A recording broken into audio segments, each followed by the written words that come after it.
काम भी कितना छोड़ के आए हैं, जैसे अपना स्कूल है वैसे 200 स्कूल से उससे भी ज़्यादा है, 200 से भी ज़्यादा है। तो ये अपने मतलब ये अपनी प्रायोरिटी है कि हमें क्या करना है। आप लोगों को जरूर यहाँ बहुत कुछ अच्छा सीखने को मिला होगा, नया सीखने को मिला होगा। तो ये सब चीज़ें क्या है, पिछली बार जो ओरिएंटेशन हमने हमारे लेवल पर किया था, तो हमें ऐसा लग रहा था कि भाई और भी ज़्यादा कुछ अच्छा डेप्थ में दिया जाए, प्रॉपर तरीके से दिया जाए। तो बहुत बहुत थैंक यू मैम, आपने बहुत अच्छा दिया, बहुत अच्छा बताया। और काफ़ी सारी मदर्स हैं, उनका शायद अब पेरेंटिंग का पैटर्न है वो बिल्कुल चेंज हो जाएगा। अभी क्या हो रहा है कि जो आप बता रहे हो ना 80s में, लेकिन मैं ये देख रहा हूँ जो 20s में पैदा हो रहे हैं बच्चे, उनकी मदर्स है ना वो ज़्यादा पॉसेसिव है, टू मच। तो ये मैंने इसका ये देखा कि जैसे नर्सरी, एलकेजी, यूकेजी, जैसे पिंकी मैम बता रही है, किसी बच्चे के हल्का फुल्का जैसे स्क्रैच हो गया, कहीं लग गई, कोई हल्का फुल्का खेल में लग गई, तो पेरेंट्स इतने ज्यादा अग्रेसिव हो जाते हैं, मदर्स, पेरेंट्स नहीं कहूँगा।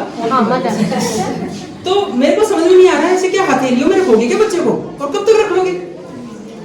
समझने वाली बात है कि कब तक रख लोगे। दूसरा, बहुत सारे पेरेंट्स हैं बच्चों को ट्यूशन दिलवा रहे, रिक्वायरमेंट है ही नहीं ट्यूशन। वो अपने बच्चों के साथ एक तरह से मतलब इमोशनल अत्याचार होता है ना, वो अत्याचार कर रहे हैं। ट्यूशन क्या है? मैं इस चीज में आपके साथ सहमत हूँ। मैं आपको एक चीज बताना चाहूंगी कि आपको एक चीज है ना, you have to specially nursery, even till primary, I say till 5th standard, you don't need any tuitions.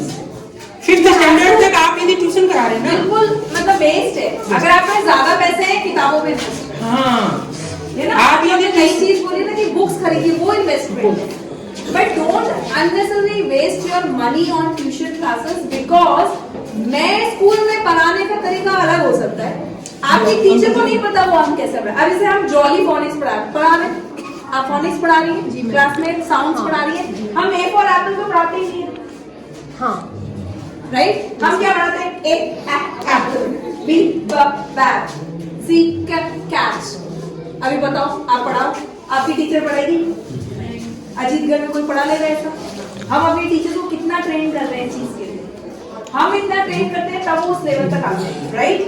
हम जो सिखाते हैं आप उसको खत्म कर देते हैं। You have to understand that. आप जैसे ही बच्चे को बाहर ट्यूशन पे भेजते हैं तो आप वो चीज खत्म कर देते हैं। क्यों? क्योंकि वो कंफ्यूज हो जाता है कि मुझे एक एप्पल पढ़ना है और एक और एप्पल पढ़ना है, दो अलग अलग चीजें ना। And why we are doing एक एप्पल? Because एक एप्पल पढ़ाने के बाद वो कोई भी साउंड, कोई भी वर्ड देखेगा, साउंड पढ़ेगा और वो बोलेगा, वो कैट बोलेगा, cat, right? He is not saying C-A-T, cat. There is a difference between जैसे हम पढ़ते थे और हम पढ़ा रहे हैं, दोनों में फर्क है, ठीक है। So he is right, please do not send your child for any outside the school classes, no need for that. At least 5th standard, 6th 7th I understand sometime maths के लिए स्पेशल है, और उसमें भी you have people, you should talk to him. आपको इनसे बात करनी चाहिए कि मैम मेरा बच्चा शायद मैथ में थोड़ा, क्योंकि मैं आपको बताती हूँ कि छोटी जगह में तो ये चीजें बहुत अच्छी तरह मैनेज हो जाती है, बड़ी जगहों में नहीं हो पाती है। तो वहां ट्यूशन समझ में आता है कि चलो मैं बहुत दूर हूँ, स्कूल बहुत दूर है, तो मैं वहां तक नहीं, यहाँ तो आप पास में ही है, और इवन पास में तो अगर आपको कोई स्पेसिफिकेशन चाहिए तो वो स्पेसिफिकेशन आप इनसे बात कर सकते हैं कि ये पर्टिकुलर सब्जेक्ट है, आप ही एक्स्ट्रा करा लो, they will give you, provide you. Why you wanted to send your child for tuition classes? I really don't know. मतलब anyways I also agree with you, waste है। इसमें क्या है कि जैसे मैम ने बताया, बुक्स दिलवाएं आप बच्चों को, जातक कथाएं हैं, हिंदी में पढ़ाइए, बहुत सारी दुनिया भर की कथाएं, लैंग्वेज की कोई बैरियर नहीं। इंग्लिश में भी बुक्स बहुत आती है और हिंदी में भी बहुत आती है। प्लस में जैसे आपका बच्चा यदि 6th 7th 8th में चला गया ना, तो आप उनको रामायण महाभारत पढ़ाएं, क्योंकि उसके बाद भी मौका नहीं मिलेगा उसको, वो फिर इतने कॉम्पिटिशन में फंस जाएगा कि उसको ये सब चीजें कब पढ़ेगा फिर बताओ। तो ये सब चीजें आप उनको दें। 9th की बात में तो ना तो स्कूल उनको सांस लेने देती है चैन से, ना पेरेंट्स सांस लेने देते हैं, तो उसके बाद में टाइम ही नहीं है उसके पास। तो जो ये टाइम है ना, इसको क्वालिटी टाइम बनाए। एक मोबाइल है ना, उसकी टाइमिंग रखें। पिछली बार भी पेरेंट्स की ये शिकायत है कि सारे दिन नहीं छोड़ता तो फिर घर भी यही चलाएगा, साग सब्जी भी यही लाएगा सारा। भाई नहीं छोड़ता इसका मतलब वो इतना बड़ा लीडर हो गया कि वो घर को चलाएगा। तो ये सब चीजें आपको डील करनी है, हमें नहीं डील करनी नहीं। और इसका रेगुलेशन करिए। I am not saying denying कि नहीं दीजिए, देना इंपॉर्टेंट है, क्योंकि नहीं देंगे तो हमको पीछे रह जाएंगे, लेकिन टाइम्स इज इम्पोर्टेंट। रेगुलेशन, जैसे मैंने कहा ना, स्मार्ट में R is regulate, you have to regulate your child. उसके लिए मुझे रेगुलेट होना पड़ेगा। मुझे भी मोबाइल 2 घंटे ही देखना है, इससे ज्यादा नहीं देखना। मोबाइल का मतलब ये नहीं है कि इंस्टाग्राम ही देखती रहूंगी मैं। बहुत प्रोडक्टिविटी के काम भी होते हैं मोबाइल पे, ऐसा कुछ नहीं, रेगुलेशन होना इम्पोर्टेंट। प्लस में आपकी मॉनिटरिंग है ना, वो टॉर्चर में न परिवर्तित हो जाए। आपकी मॉनिटरिंग है, वो बच्चे को यदि आप टॉर्चर में परिवर्तित कर दोगे तो फिर बाद में वो इतना सफोकेट हो जाएगा, वो कब फूटेगा पता नहीं है, और जिस दिन फूटेगा वो बड़ा खतरनाक तरीके से फूटेगा। इसलिए बच्चों को थोड़ा सा, मतलब जैसे कुम्हार रखता है ना एक हाथ अंदर की तरफ, फिर ऊपर से मारता रहता है, ऐसे करके घड़े को बनाता है, तो बड़ा मतलब वो है, बहुत जरूरी है कि उसको बड़े नाजुक तरीके से संभाला जाए। दूसरा, एक बच्चे का कभी भी आपको एबनॉर्मल उसका बिहेव लगे, कभी भी, कोई भी क्लास का हो, चाहे नर्सरी से लेके और 12th तक के बच्चे का, कभी भी ऐसे लगे कि ये ऐसे पहले नहीं करता था, आजकल क्यों करने लग गया, आप सचेत हो जाओ और बच्चे पर गौर करें। स्कूल में टीचर से मिले, उसकी माँ से बात करें, दोस्तों से बात करें, मम्मी है तो पापा से बात करें, दादा दादी से बात करें कि आजकल ये ऐसे कैसे हो गया। और स्कूल में जरूर, यदि स्कूल जाता है बच्चा तो जरूर मिले उससे, स्कूल में जाके स्टाफ से जरूर मिले कि भाई क्या कारण है, इस बच्चे का बिहेव कैसे चेंज हो गया। ऐसा 1-2 बार मेरे साथ हुआ कि छोटा सा बच्चा, उसका खाना पीना बंद हो गया, और छोटे बच्चे का खाना पीना बंद होने का मतलब ये हो गया कि वो तो बहुत भारी तनाव से होकर गुजर रहा है। तो हमें पता चला कि टीचर चेंज कर दिया हमने।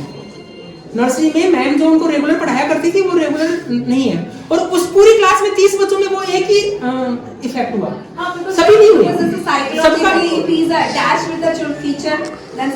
सबका इमोशनल क्वोशेंट अलग अलग है, तो वो अपने अपने स्तर पर वो हम उसको समझ गए कि बेटा ये यहाँ पर है। हमने उसको 4-5 दिन उसकी क्लासेस मिस करवाई, उसको गेम्स में लगाया, मैम को बोला कि मैम 2 दिन आप क्लास मिस करके बच्चों को खिलाओ ताकि उससे फेमिलियर हो जाओ, और उसका फिर रिजल्ट मिला, वो बच्चा वापस नॉर्मल हो गया।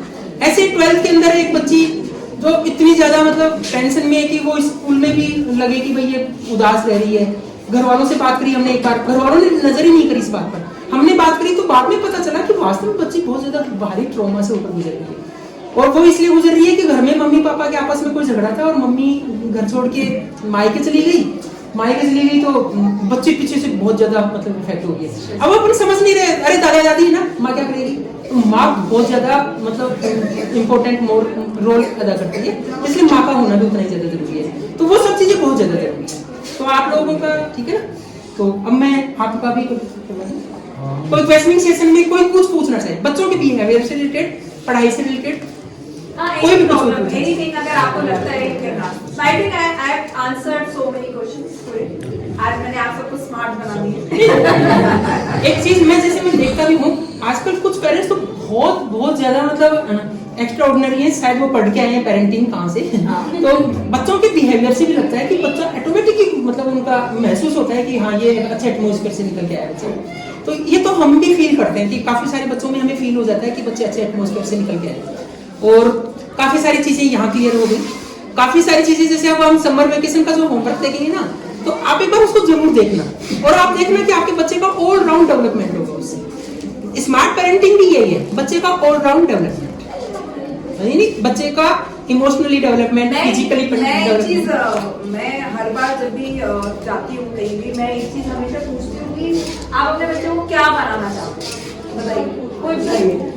काफी नहीं, आपके एस्पिरेशन लेवल है ना कि मेरा बच्चा ये बने, कोई भी बोल सकता है, मदर कैन गिव नहीं, मतलब एक एस्पिरेशन जो पढ़ेगी बनेगी वो तो डेफिनेटली नहीं, बट एक होता है लेकिन फिर भी जैसे अपन रोज बच्चे को मोटिवेट करते हैं ना, बेटा आईएएस बनना है, तो बच्चे क्या अपने आप को अंडरस्टूड करने लग जाता है कि आईएएस तो बनना चाहिए मेरे को, फिर धीरे धीरे लास्ट में जाके और वो उस लेवल पर आ जाता है कि वो खुद कॉन्फिडेंट हो जाता है कि मैं आईएएस बन सकता हूँ। ये बच्चों की मतलब अपने को बच्चों को ये सिखाना पड़ेगा, ये समझाना पड़ेगा। आप बच्चों को ये बोलोगे ना कि बेटा तेरे को मॉडलिंग करनी है, तेरे को हीरो बनना है, हीरोइन बननी है, तो वो उसी टाइप के एटीट्यूड में आ जाएगा। आप बोलोगे साइंटिस्ट बनना, तो वो साइंटिस्ट वाले एटीट्यूड में आ जाएगा, वो अपने आप को ढालने लग जाएगा उसी तरीके से। फिर नए बने तो टॉर्चर नहीं। And another thing is, don't be so, as we said, कि don't be give the pressure, because sometimes what happens कि aspiration level favors as a mother, you know, I wanted to become a doctor, right? तो मेरे को जो doctor बनना था मैं नहीं बन पाई, राइट? लेकिन मैं चाहती हूँ कि मेरा बच्चा बने। ना इसमें 2 एस्पेक्ट है, 1 if you trying and आप अगर देख रहे हैं कि बच्चे में भी वो एक इंटरेस्ट डेवलप हो रहा है, तब तो आप प्रेशर करिए, तब तो आप उसको दूसरा माइलस्टोन पे लेके जाइए। बट सपोज यू फाइंड कि वो नहीं कर पा रहा है, one is side rightly said कि do not torture, and another thing is it is not a end. मेरे हिसाब से आने वाले टाइम में technology will change this kind of profession.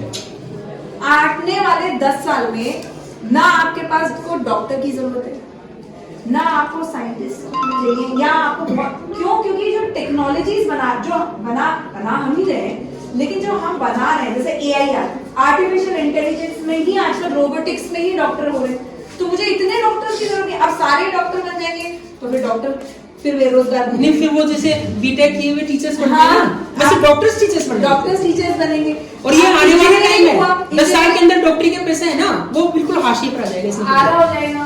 हमने बोला engineering was the now look at, आप साउथ में जाइए हर बच्चा इंजीनियर, नॉर्थ में तो फिर भी कम है, साउथ में every child is engineer. You know why? Because you know engineer.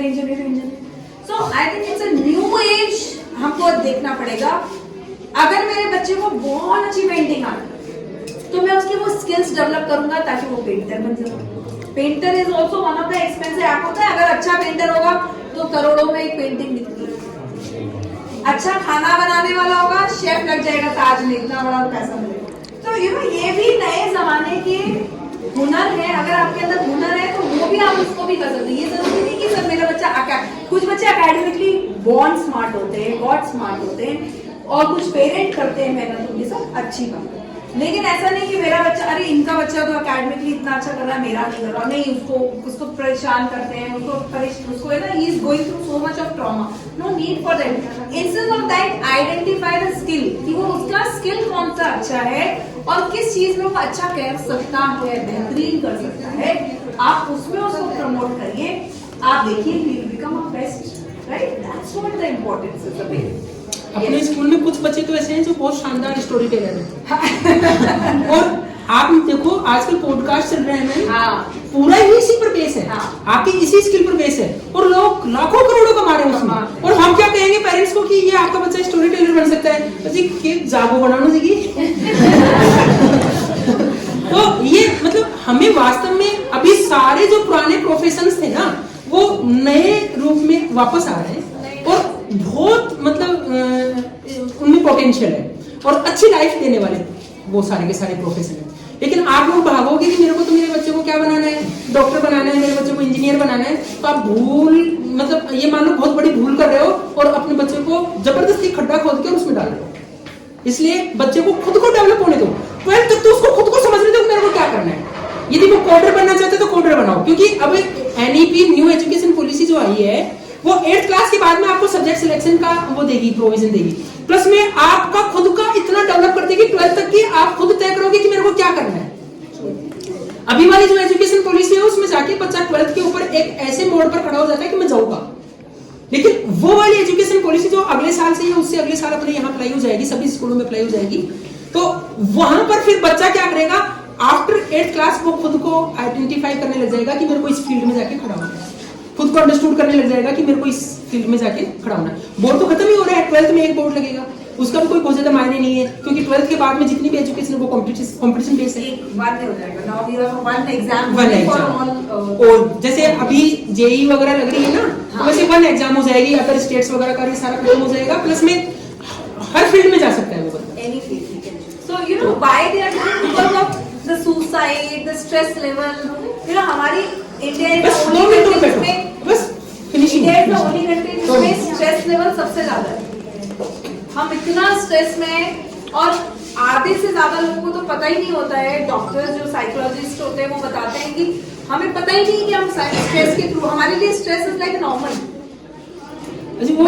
इतना स्ट्रेस है हमारे लिए तो नॉर्मल है, मतलब हर घर में 2-4 प्रेशर कुकर हमेशा बने हैं। हाँ, मतलब हमें पता ही नहीं है, हमको खुद को नहीं पता कि हम उस स्ट्रेस के थ्रू, क्योंकि बचपन से ही सिखाया गया नहीं, as a female you have to do और as a male you have to do. ऐसा नहीं कि फीमेल के लिए, एज अ आदमी तुम्हें तो कमाना ही है। प्रेशर तो आदमी के ऊपर भी उतना ही है ना कि जाओ, you are only bread and butter, जो आप ही लाएंगे अपने घर में, क्यों लेडी क्यों नहीं ला सकती। यू नो ये सब जो चीजें हमने पहले सिस्टम्स अलग थे, सोसाइटी अलग तरीके से काम करती थी, अब सिस्टम्स अलग हो गए हैं, तो अभी भी हम उसी में चल रहे हैं, इसलिए वो प्रेशर्स बहुत है। तो यू नो वो चीजें अपने बच्चों को मत दीजिए, एंड वो तो लेते ही नहीं है, मुझे लगता है आजकल के चिल्ड्रन आर नॉट रेडी। हाँ, अगर आप ज्यादा देते हैं तो फिर वो साइकिल कैसे दिलवाते हैं, मैं इसका एक एग्जांपल और बता रहा हूँ। अभी समर वैकेशन है, समर वैकेशन किस लिए है कि आप साउथ घुमाओ बच्चों को। देखो सीधी सी बात है, ये वैकेशन इसलिए है कि बच्चे को और नई चीजें दिखाई जाएं, लेकिन हमें क्या करना पड़ता है, मजबूर होकर इनके लिए समर वैकेशन का एक होमवर्क का चार्ट भेजना पड़ता है, कोई ये करवा आप समर वैकेशन का होमवर्क नहीं है सर, आप तो होमवर्क बोलते हैं। मैं बताती हूँ बॉम्बे दिल्ली में क्या होता है, समर वैकेशन डांस क्लास, हाँ, ड्रामा, ये क्लास, वो क्लास, ये मतलब उसका ये जो child is just like a puzzled what I am. अरे मुझे छुट्टी मिली है, प्लीज मुझे एंजॉय करना। हम तो यदि ये जो होमवर्क चार्ट है 2 दिन लेट हो जाएंगे ना भेजने में, तो फोन आने लग जाएंगे कि सर क्या है, बच्चा सारा दिन बदमाशी कर रहा है, इधर उधर हो रहा है, कुछ नहीं कर रहा। मतलब बच्चे के जो सामान्य काम है ना, वो हमें बदमाशी लगते हैं, और हमारे जो सामान्य काम है ना, वो बच्चे के लिए बिल्कुल बकवास है। तो भी कितने सारे बच्चे वो मम्मियों को धक्का मारे बाहर निकल जाते, वो इसलिए कर रहे कि ये बकवास है उनके लिए, फालतू की बात है ये, इसलिए तो बच्चों का सेशन नहीं है, अपना सेशन नहीं, ठीक है ना। तो मैं करूँ समापन, परिचय में आता हूँ। अपने बीच में है श्री घनश्याम जी पारिक, जो इस विद्यालय के संरक्षक की भूमिका में है, और श्री गोविंद नारायण जी शर्मा। 1 मिनट। हाँ बिल्कुल बिल्कुल, आपको मौका देंगे। माइक चाहिएगा? वैसे ही बोल दिया माइक। ठीक है, हाँ बोलिए।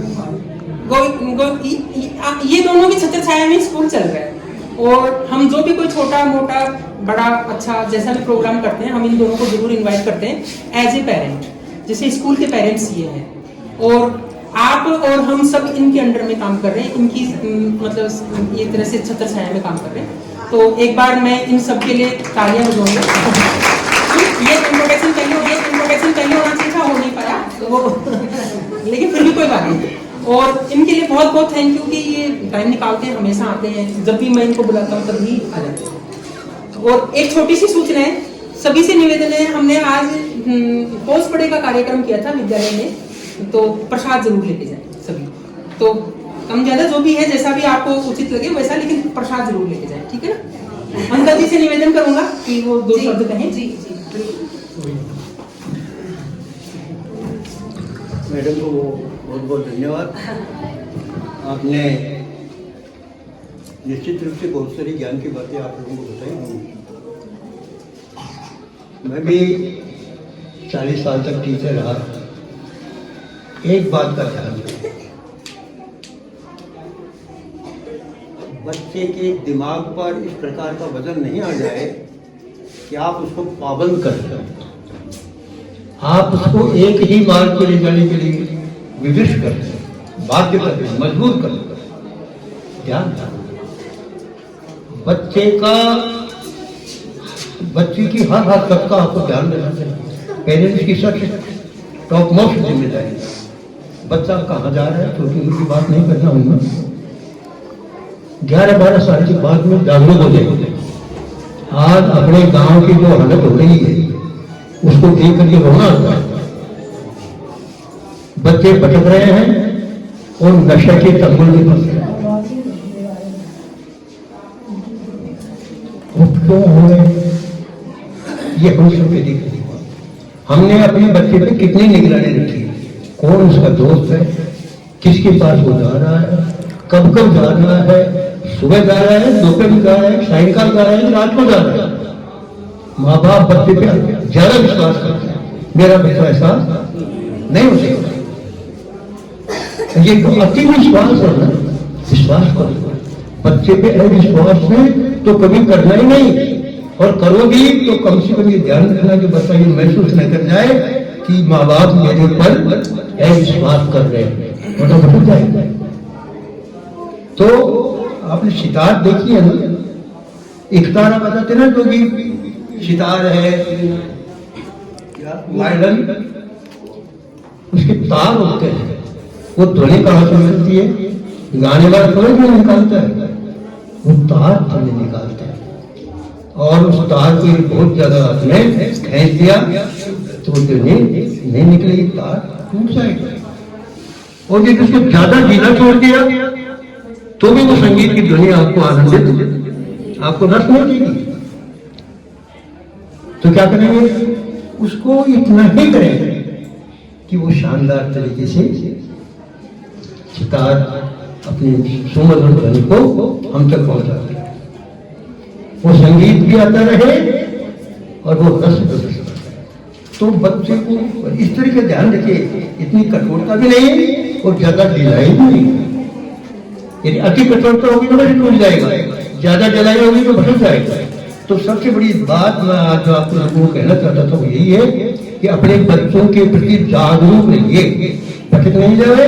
और दूसरा, उसकी जो आवश्यकताएं की आवश्यकताएं तो बहुत सारी होती है, देखा देखी आवश्यकताएं बहुत होती हैं। आज देखा देखी आवश्यकताओं की वजह से हमारा समाज दूर है। आपने देखा व्यवस्था, स्टैंडिंग भोजन कितना झूठा फूटता है, और वो क्यों? देखा देखी दुनिया भर की प्रिपरेशन कर लेते हैं और जब बढ़ जाए और अगले का बेकार जाएगा, अपने का बेकार जा रहा है। तो देखा देखी वाली बात खत्म हो जानी चाहिए और बच्चे को थोड़ा ध्यान रखिए, उसको जागरूक रहिए। आप जागरूक रहिए, समझदार होने के बाद तो शायद वो भटकेगा नहीं। तो ये छोटी सी बात आपसे मैं निवेदन करना चाहता था। दूसरी बात, डॉक्टर कंवर साहब अति प्रेम है इनका हमारा और अति सम्मान देते हैं। इसके लिए हम इनके प्रति बहुत शुभकामनाएं करते रहते हैं। और मैं एक बात जरूर बताता हूँ, मैं सभी स्कूलों में बोलता हूँ, प्राइवेट में भी गवर्नमेंट स्कूलों में भी इस प्रकार की जो व्यवस्थाएं हैं, जो नवाचार होते हैं, नए नए जो कार्यक्रम होते हैं, मैंने कोई भी स्कूल में ये नहीं किया। तो बहुत बढ़िया बात है, इनसे सीखिएगा। और डॉक्टर साहब को मैं हृदय से आभार व्यक्त करता हूँ कि हमें इतना सम्मान देते हैं और भगवान उनकी संस्था को आगे से आगे बढ़ाते रहे, ताकि हमारे बच्चों को भी एक शानदार शिक्षा माहौल उपलब्ध कराते रहें और उन्हें आगे बढ़ाते रहें। धन्यवाद। एक बार हम ट्रेनिंग में गए पंचगनी, वहाँ पर फोनेटिक्स की क्लास बताई हमने कि भाई बच्चों को ऐसे फोनेटिक्स करके ऐसे सिखाना चाहिए, आप ए नहीं बताना, आप ऐसे। तो वो सारा जैसे अभी मैम ने बताया वैसे, तो मैंने वो फोनेटिक्स की जो एक्सपर्ट थी उनको हमारे स्कूल में ट्रेनिंग करवाई, आप लोग थे उस वक्त से, और 22,000 रुपया पर एक दिन का चार्ज लगा था, मैंने वो करवाया। आज भी उनका मटेरियल हमारे पास रखा है, लेकिन हम उस चीज को अप्लाई नहीं कर पाए। फिर थोड़े दिन बाद में कुदरती ही जैसे जो जब इच्छा होती है तो ईश्वर मिलाते हैं, तो इनसे मिलना हो गया और फेसबुक वगैरह पर देख के मैंने इनसे फोन किया और ये अपनी पूरी टीम के साथ एक बार विजिट भी करके गए। फिर हम सारी चीजें समझ के, और मेरे को जुड़ने में जोर ही नहीं आया। अपने 2 स्कूल हैं, दोनों में हमने इनकी फ्रेंचाइजी ले ली और तुरंत हम इनके साथ काम किया। अब देखिए साल में 5-5, 7-7 बार ट्रेनिंग्स हो जाती है टीचर्स की। जितनी बार नया टीचर आता है उतनी बार ट्रेनिंग देते हैं ये लोग, और इतने एक्सपर्टाइज तरीके से समझाते हैं जिसकी कोई हद नहीं। तो ये सब चीजें हम इसलिए कर रहे हैं कि भाई एक पीढ़ी है ना, क्योंकि शिक्षक के ऊपर दारोमदार है कि एक नॉलेज को अगली पीढ़ी तक ट्रांसफर करे, वो प्रॉपर तरीके से जाए। तो वो करना हमारा मतलब एक नैतिक दायित्व है। यदि हम वो नहीं करेंगे तो फेल होना, स्कूल फ्लॉप होना, ये सब सेकेंडरी चीजें हैं। लेकिन हमने जो गड़बड़ कर दी एक सिस्टम के अंदर रहकर, वो बहुत ज्यादा मायने रखती है और वो बहुत ही ज्यादा लोगों तक, मतलब उसकी गलती है ना, उसका खामियाजा बहुत सारे लोगों को मिलेगा। आप ही देखिए कि यहाँ पर जितने भी टीचर्स आते हैं ग्रेजुएट हैं, बीएड है, लेकिन फिर भी पढ़ाना नहीं आता। ये किसकी खामी है? इस सिस्टम की खामी है। वो खामी वापस अपने यहाँ से लड़े। अपने यहाँ का बच्चा 12th पास भी यदि पढ़ाने लग गया तो मेरी गारंटी है आराम से 8th 10th वाले बच्चों को बहुत इजीली, बहुत अच्छे से पढ़ाते हैं। ये मेरा कॉन्फिडेंस है, क्योंकि हमने दिया है उसको उस तरीके से। ये वाली बात है। चलिए, बहुत बहुत धन्यवाद। अब मैं कार्यक्रम को समापन करते हुए मैं दोनों संरक्षक महोदय से निवेदन करूंगा कि वो हमारे जो अतिथि महोदय हैं और जो आज के सेशन के मेन जो लीड कर रहे थे उनको सम्मानित करते हुए मोमेंट और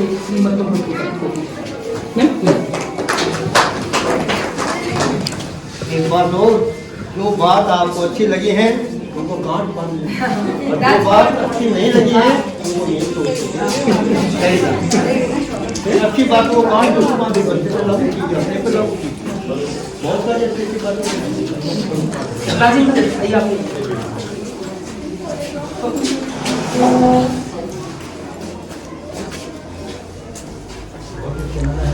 थैंक यू सो मच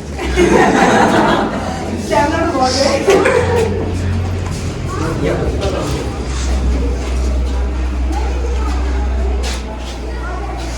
अरे अब महिलाओं की तरफ से तो हाँ, आओ, आओ। महिला से सहाय कर आप अपना ऑर्डर कर रहे हैं यहाँ पे कब मदर्स के काम जाओ मैम जाओ आप की मदद दक्षिणा की मदद आप सब हाथ में दो